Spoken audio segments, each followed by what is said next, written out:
Via Dolorosa by Victor Yup and Doris Mock. Chapter 11. Lasting Legacy. John 12, 1-8. In Chicago a few years ago, a little boy attended a Sunday school. When his parents moved to another part of the city, the little fellow still attended the same Sunday school, although it meant a long, tiresome walk each way. A friend asked him why he went so far, and told him that there were plenty of others just as good nearer his home. "They may be as good for others, but not for me," was his reply. "Why not?" she asked. "Because they love a fella over there," he replied. Most readers are familiar with John, the disciple whom Jesus loved. John 13:23, 19:26, John 22, 21:7, and 21:20. But few have explored the depth of love Jesus had for the siblings Martha and her sister, and Lazarus, John 11:5. There is little to separate Jesus' love for them. In chapter 11, the subject of Jesus' love was Martha and her sister and Lazarus, in that order. John 11:5.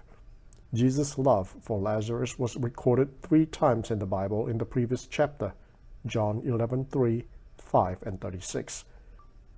The strong and sharp praises of Jesus for Mary, however, dwarfed the praises he reserved for others. But one thing is needful, and Mary has chosen that good part, which shall not be taken away from her. Luke 10:42. Verily I say unto you, wheresoever this gospel shall be preached throughout the whole world, this also that she had done shall be spoken of for a memorial of her. Mark 14:9. What kind of gifts most represent your relationship with the Lord? How do you demonstrate and increase your reverence for the Lord? Why is love for the Lord a deed rather than a doctrine? First, be generous. Bring a gift. John 12, 1-3. 6 days before the Passover, Jesus came to Bethany, where Lazarus lived, whom Jesus had raised from the dead. Here a dinner was given in Jesus' honor. Martha served, while Lazarus was among those reclining at the table with him. Then Mary took about a pint of pure nard, an expensive perfume. She poured it on Jesus' feet and wiped his feet with her hair, and the house was filled with the fragrance of the perfume. The junior Sunday school teacher asked her 8 eager 10-year-olds if they would give a $1 million to the missionaries. "Yes," they all screamed. "Would you give 1,000? Again they shouted yes. "How about $100? "Oh, yes, we would," they all agreed.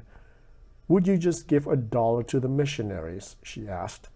The boys exclaimed, "Yes," just as before, except for Johnny. "Johnny," the teacher said as she noticed the boy clutching his pocket, "why didn't you say yes this time?" "Well," the boy stammered, "I have $1." The 3 siblings of Martha, Lazarus, and Mary all did their part when Jesus came to town, with no one's presence or part less significant. This is the first and only account of anybody making a supper for Jesus, but the credit goes to all. They made, verse 2, King James Version.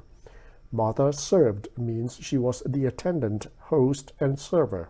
Lazarus, along with others, were content to sit with Jesus, speak to him, and seek his presence, although the text did not consider Lazarus' job as less. It was a collective, charming, and caring gesture. Mary's part, however, was not only costly, but was criticized instead of credited. The leading actions from Mary in verse 3 are poured out, anointed, wiped, and filled. The word ointment occurs 3 times, verses 2, 3, 2 times in the passage. Most translations have a pound of nard, which is equal to a pint of nard in the NIV. Nard, or spikenard in King James Version, is for fit kings, Song 112, and lovers, Song 414. Wikipedia says, it is a flowering plant that grows to about 1 meter or 3 feet in height in the Himalayas of Nepal, China, and India. Nard oil is used as a perfume, and incense, a sedative, and a herbal medicine said to fight insomnia, birth difficulties, and other minor ailments. It was offered on the specialized incense altar in the time when the tabernacle was located in the first and second Jerusalem temples. Whether for fragrance and flavoring, it was used sparingly, so a pound was extravagant, eye-opening, and excessive. The average price for spikenard on the web is US $20 for 10 ml. 1 pound equals to 473.17 ml, so 1 pound is around US $950. Unlike the woman who was a sinner, Luke 7:37, Mary's offering had a volume to it, stated as very costly.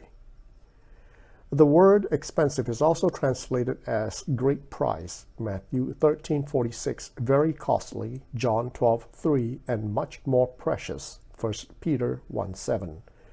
From the Greek rendition of the word myrrh, ointment, King James Version, we know that the ointment could be myrrh, nard could mean foreign, and pure, polydamas is very, polos, and honorable, time.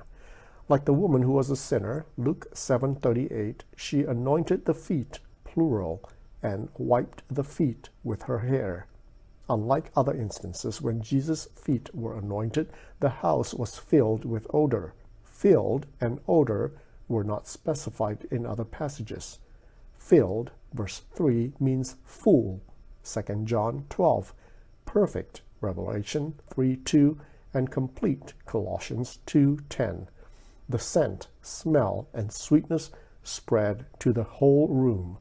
The extent, or pint, expenditure, or expensive, and experience, or odor, were stated. Mary's task was very daring, dedicated, detailed, delicate, and deliberate. She put a lot of thought, love, and faith behind it. Her siblings did not have a problem with her doing that, but few others than her family members agreed. One, Martha, did the work, and one, Lazarus, sampled the word, but Mary shared her wealth and stressed his worth. It was well meant, well coordinated, and well received. For Mary, it was worth her saving, spending, and sharing. Second, be glad, bear his grace. John 12:4-6. But one of his disciples, Judas Iscariot, who was later to betray him, objected. Why wasn't this perfume sold and the money given to the poor? It was worth a year's wages. He did not say this because he cared about the poor, but because he was a thief. As keeper of the money bag, he used to help himself to what was put into it. A young couple moved into a new neighborhood. The next morning, while they were eating breakfast, the young woman saw her neighbor hanging the wash outside.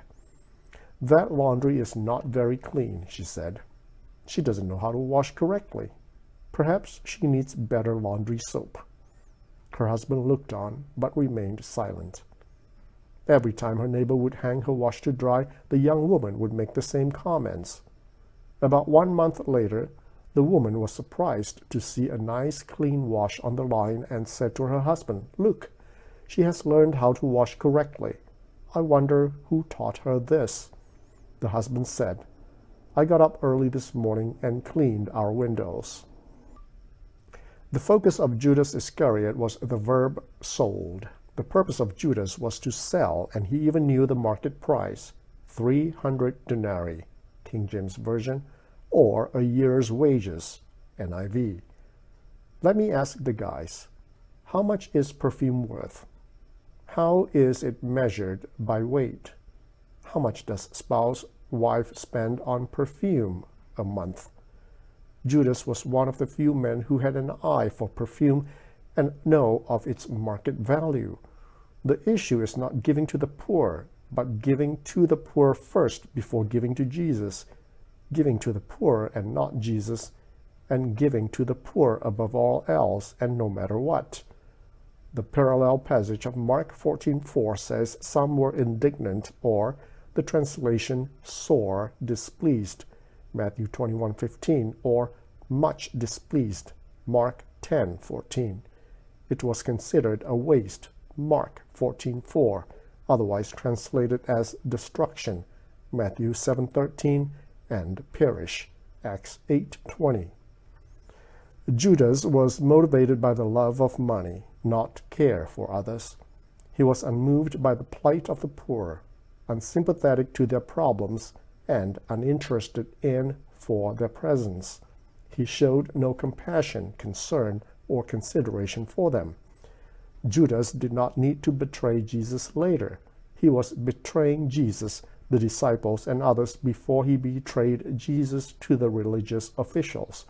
NIV's rendering of "he used to help himself," verse 6, is translated in other versions as "he used to pilfer what was put into it," and ASB, "he used to take what was put into it," RSV, "took away what was put therein," ASV. Judas had kept a lot of money for himself. He was a habitual, hardened, and a hidden house thief. The Chinese have a saying, "It's hardest to guard against a house thief." There are few characteristics of a thief in the Bible not found in Judas that was hardest and almost impossible to guard against.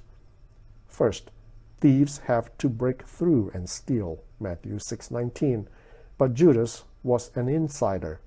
Second, you don't know what watch, Matthew 24:43, or hour, Luke 12:39, the thief would come, but Judas was ever present. Third, the thief comes up the other way, John 10:1, but Judas was both ways. Fourth, the thief cometh not, but for to steal and to kill and to destroy, John 10:10, but Judas was the non-violent type. Judas did not fit the classic thief category. He was both and, pompously, passionately, and even prudently arguing and advocating for the poor, but he was a personified, practicing, proven thief. Third, be grateful. Behold the goodness, John 12:7-8. Leave her alone, Jesus replied.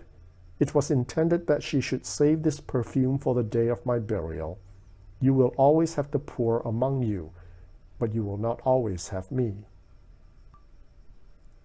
Harry Hopkins, during World War II, when his influence with Roosevelt was at its peak, Hopkins held no official cabinet position. Moreover, Hopkins' closeness to Roosevelt caused many to regard him as a shadowy, sinister figure. As a result, he was a major political liability to the president. A political foe once asked Roosevelt, "Why do you keep Hopkins so close to you? You surely realize that people distrust him and resent his influence." Roosevelt replied, "Someday you may well be sitting here where I am now as President of the United States, and when you are, you'll be looking at that door over there and knowing that practically everybody who walks through it wants something out of you. You'll learn what a lonely job this is, and you'll discover the need for somebody like Harry Hopkins, who asks for nothing except to serve you." Jesus supported and sided with Mary the best possible and public way by issuing the resounding, rebuking, and reproaching imperative, "Leave alone," or "let alone," verse 7. It means to allow her the space, serenity, and to make her decision, deed, duty, and devotion. Why was Jesus so vocal and verbose? Mark's account said they murmured, NIV, against her, or sternly charged in King James Version, scolding in NASB, reproach in RSV, and criticized in NKJV. They were giving her trouble, Mark 14:6, a hard time and a lot of stick. Mary did not spend it on herself. It was not impulse and impetuous serving or spending. Jesus had done the impossible for her family. Jesus had raised her only brother Lazarus from the dead, verse 1, recorded in the previous chapter, John 11. No gift was costly enough, perfume was fragrant enough, and no gesture was big enough to express her gratitude, appreciation, and thanksgiving. Mary was more sensitive than most because both passages had the same background or context. Then, from that day forth, they took counsel together to put him to death. John 11:53. After 2 days was the feast of the Passover and of unleavened bread, and the chief priests and the scribes sought how they might take him by craft and put him to death. Mark 14:1.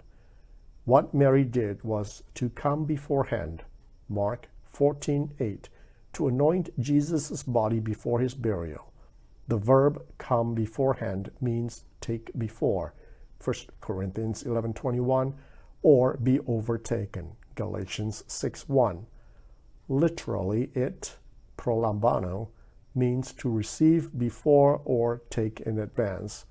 No one was more aware, alert, or apprehensive of what was happening before and what could happen after. The parallel passages say the chief priests, the scribes, Mark 14:1, and the Pharisees, John 11:47, following the raising of Lazarus, sought to put him to death. It was 2 days, Mark 14:1, to the Passover when Jesus was killed and crucified, John 19:14. There was no time to lose, no trouble too hard, and no task too sacrificial. Conclusion. It has been very aptly said, the man who keeps busy helping the man below him will not have time to envy the man above him, and there may not be anyone above him. Do you serve to please God or others? Do you criticize or contribute? Do you take to heart or take for granted the Lord's mercy to you? How have you shared your tears, thanksgiving, and treasures to God and to others? Lent question.